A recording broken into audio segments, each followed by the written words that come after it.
قسنطينة إلى المباراة بالرأسية. سنشاهد كيف كان الحال وكيف كانت الكرة واللقطة والوصول إلى الشباك. هي طويلة تطلب الكرة، لم يكن في وضعية تسلل في العمق، فاز على الدفاع وبعد ذلك وضع الكرة كما ينبغي بطريقة ممتازة ورائعة.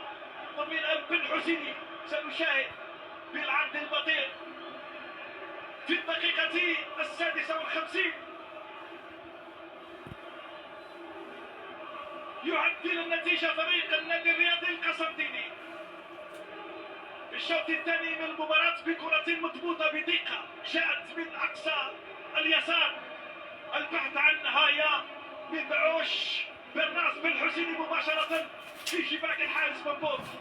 الارتقاء الجيد وضرب الكرة، بعد ذلك اصطدمت الكرة بلا، وهي من أصعب الكرات على حراس المرمى.